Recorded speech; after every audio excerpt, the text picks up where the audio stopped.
কত দেরি আসাম দাবান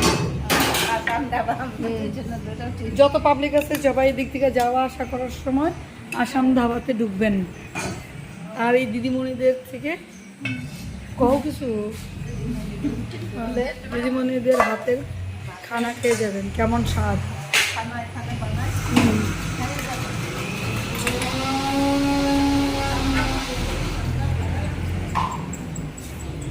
আইসিন